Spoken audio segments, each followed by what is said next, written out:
The predominant feelings I'm left with, obviously pride, of course, but also what if? And there were a lot of what ifs in this tie, and I'm going to go through most of them. But what if this was a lesson that Aston Villa as a club collectively and the players individually had to go through? Like, no great team that ever goes on to win things and become great ever does so without some kind of adversity, and sometimes painful losses are as indelible and valuable as the glorious victories. Presented by 24/7 Services, let's review the 3 key issues or moments that define Villa 3, Paris Saint-Germain 2, and yes, it's a quadruple tonight.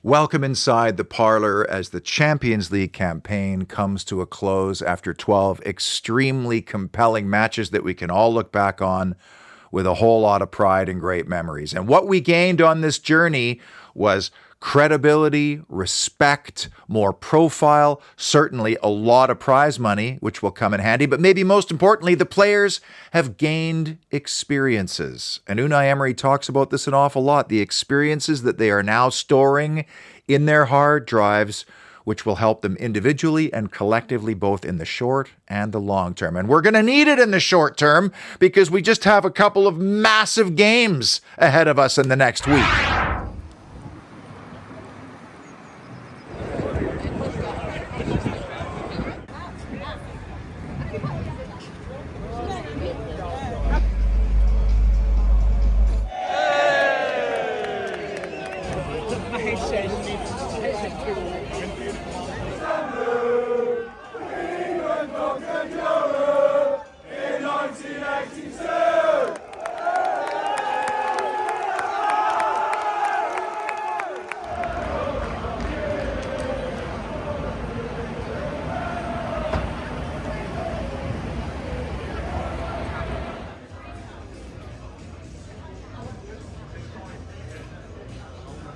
Both of this show's senior video correspondents were not going to miss this one.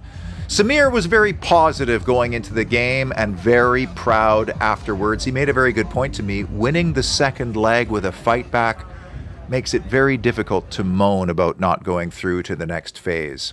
Alex Dutton could feel the magnitude of the occasion the closer he got to the ground. But like many, he also recognized the quality and degree of difficulty with the opponent. I can only imagine what the wild swings in emotion would have been like live from the first half hour to the last hour. That had to be as extreme as I can remember. And once Ezri Konsa scored, we were all dreaming of the impossible. The statistical story from this game was so interesting because Aston Villa, against one of the best teams on the planet, created 6 big chances while only having 34% of the football. We out-XG'd Paris Saint-Germain.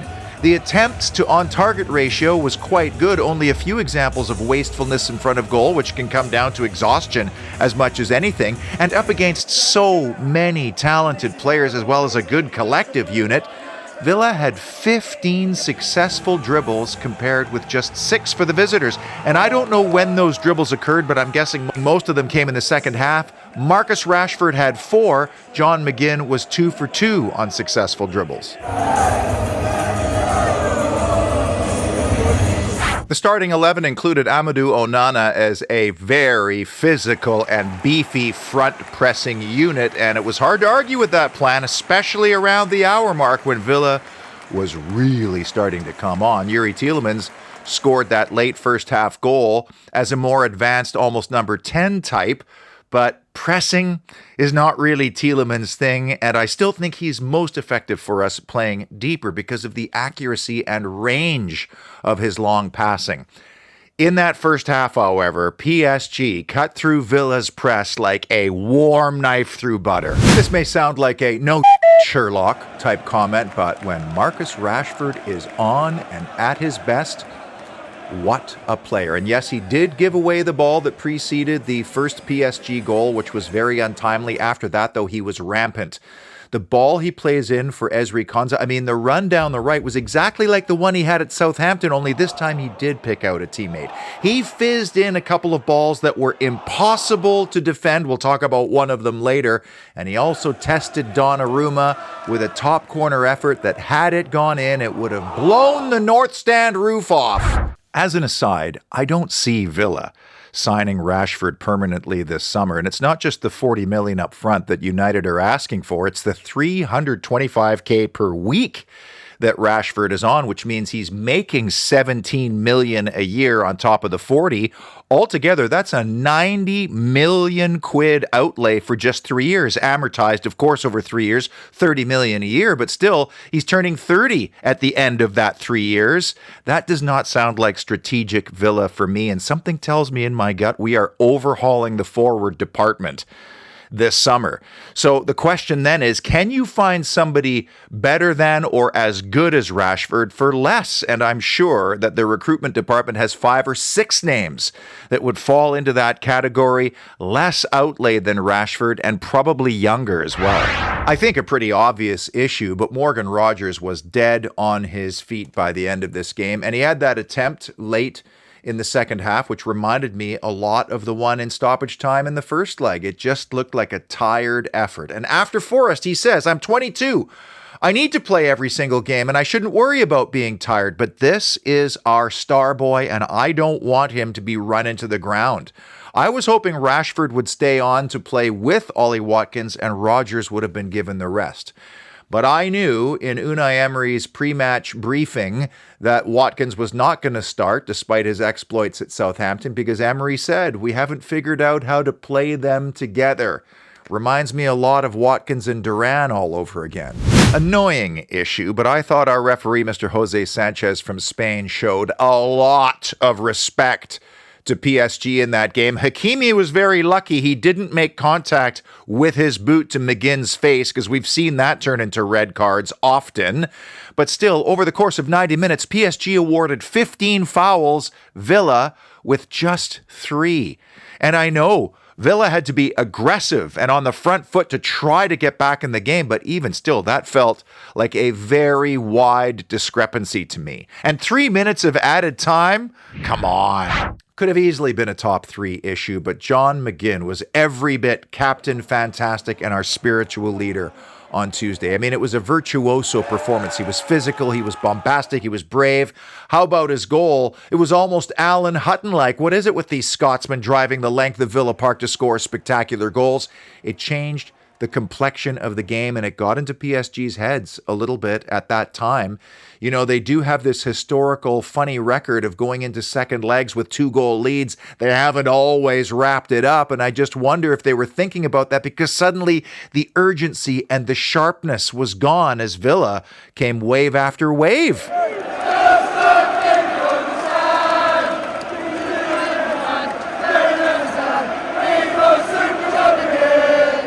On the subject of electricity, 24/7 Services is on the lookout for some really great electricians, ideally in the West Midlands area and preferably with their own transport. This could also be a subcontractor type arrangement. Being a Villa fan, not a requirement, but it wouldn't hurt. If that sounds like you and you want to be a part of a great team that's booming busy right now, I put the number to the Birmingham office in the description of this video.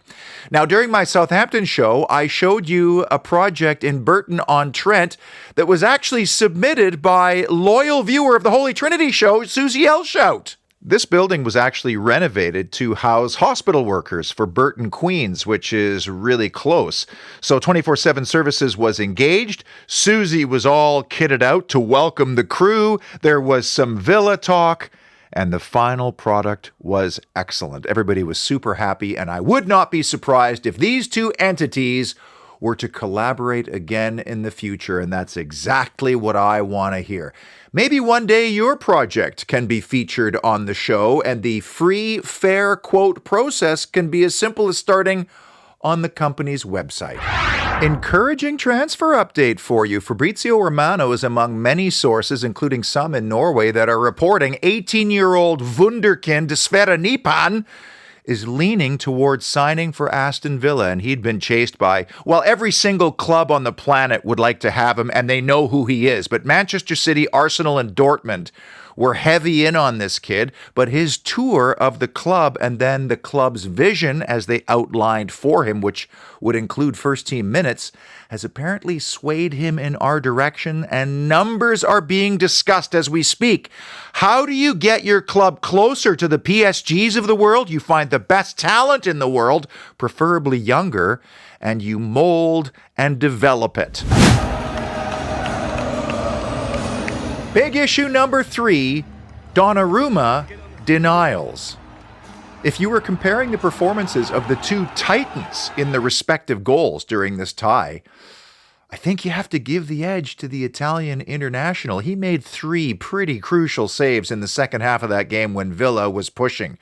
And the first, and maybe one of the best looking saves, was the one he made off of Marcus Rashford. I mean, he's such an enormous man with a huge wingspan. You have to be perfect to beat him, and Rashford's shot was maybe 1 or 2 feet too low, but still a spectacular save. And you could tell by his reaction afterwards how important the save was at that juncture for his team. That one came just moments before Ezri Konsa slotted home to make it 3-2 for Villa. But imagine if Rashford goes top bins on that shot, not long after John McGinn does the same thing, Villa Park would have been absolutely buzzing. And goalkeepers love a show-stopping save. It gives them momentum and confidence.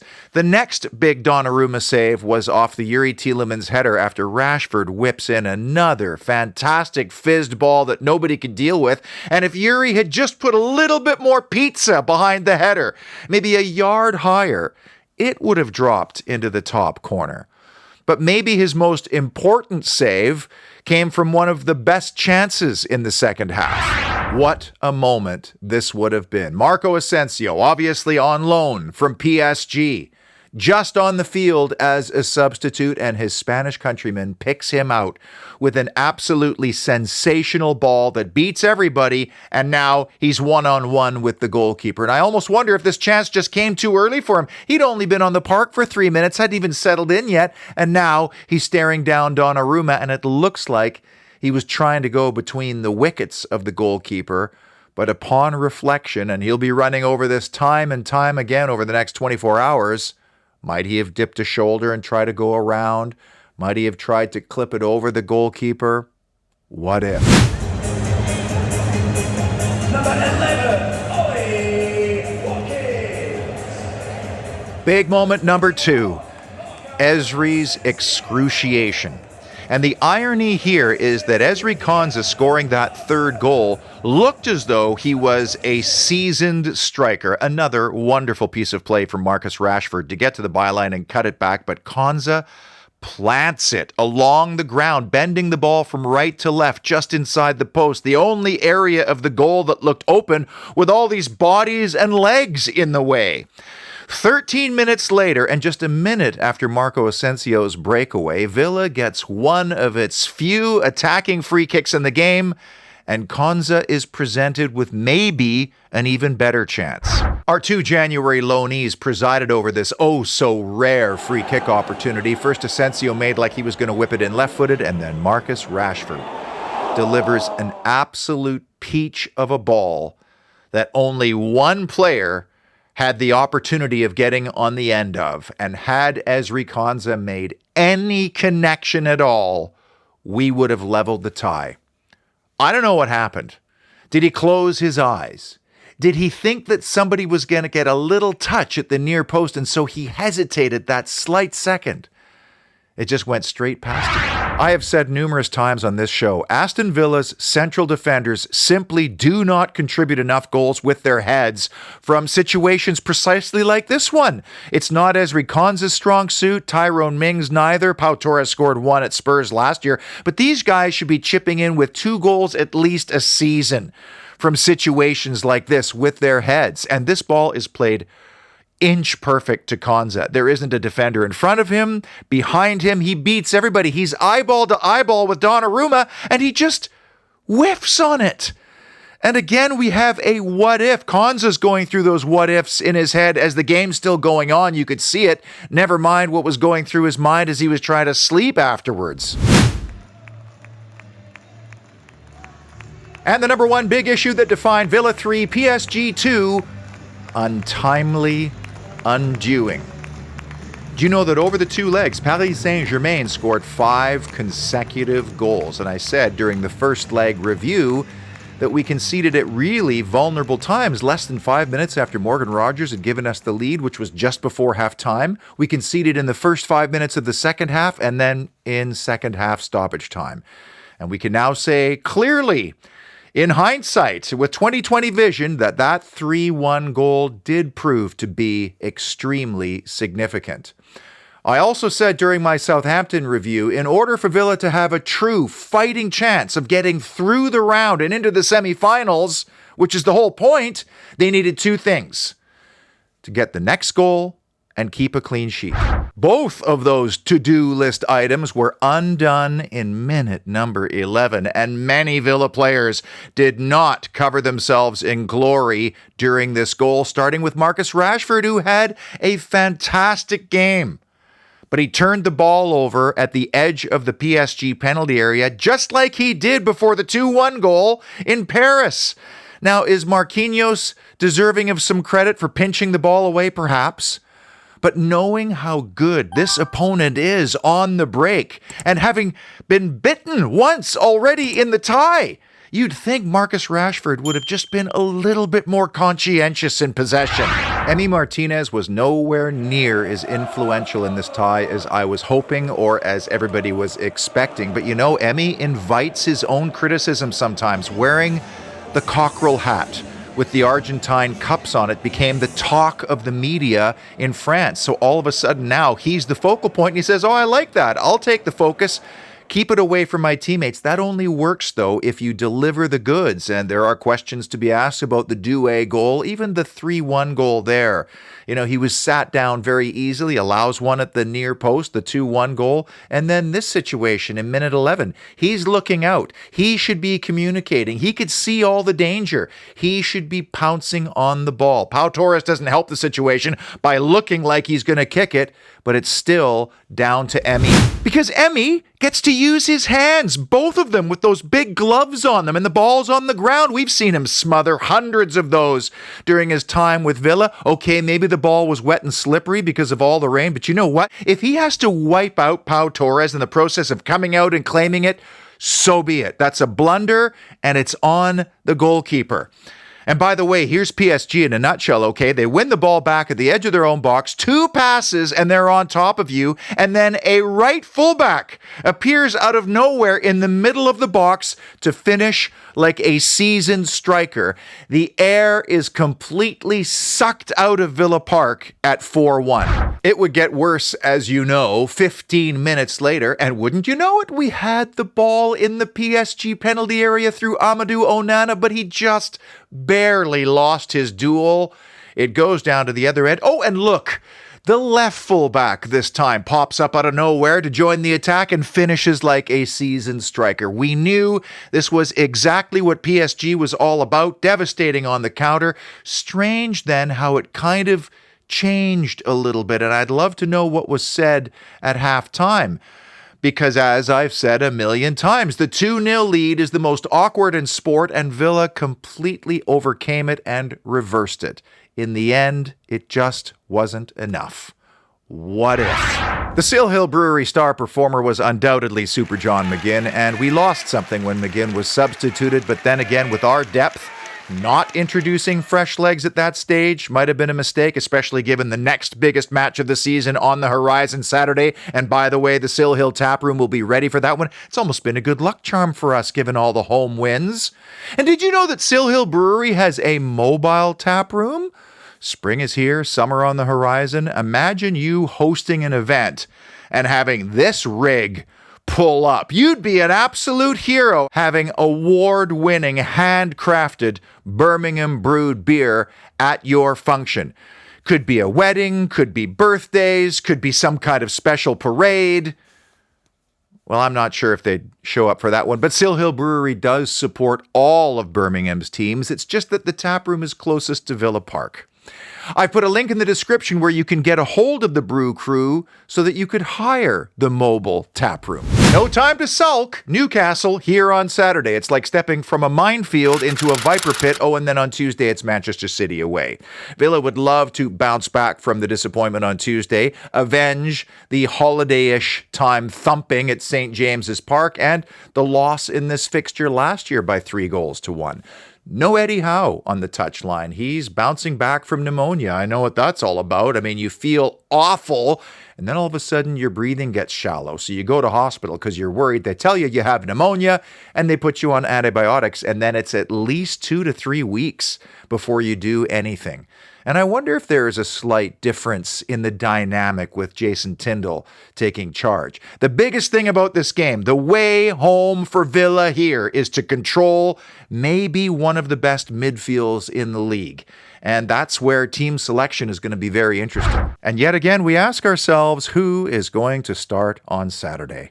I've given up trying to predict starting lineups with an Unai Emery coach team because I'm always wrong. We have 4 days to prepare for this one. The most important thing is that we avoid the post-Champions League emotional letdown, both mentally and physically. Newcastle, on the other hand, is playing right now, as I put this together, against Crystal Palace. Palace normally very good on the road. They had a 2-0 lead at Man City, then fluffed their lines. Would it kill them to help us out here and maybe beat Newcastle? Probably not. Then they'll play like PSG in the FA Cup semi-final. You don't need me to tell you how monstrous this match is in the context of our Champions League chase. Can Villa Park ramp up the intensity again like it was on Tuesday? Because essentially, this is like a Champions League qualifier. First things first, I want to say to Paris Saint-Germain and its supporters, bravo. Bon chance. I want you to go on and win the Champions League now. You're my favorite team, and I'll support you until you raise that trophy. And it'll make me feel a lot better about what's happened over the last 24 hours, which has left me feeling both proud and bittersweet. I mean, we're one of a select few clubs to have beaten PSG this season. Liverpool, Arsenal, Bayern Munich, Atletico Madrid. I mean, that's quite some club. But when you think about the chances we created and then missed, it's going to bother us for a little while. Then again, will this experience fuel our players' desire to get right back to the Champions League next year? We might find out as soon as Saturday. Until then, stay proud, stay prepared, and of course, up the mighty Villa.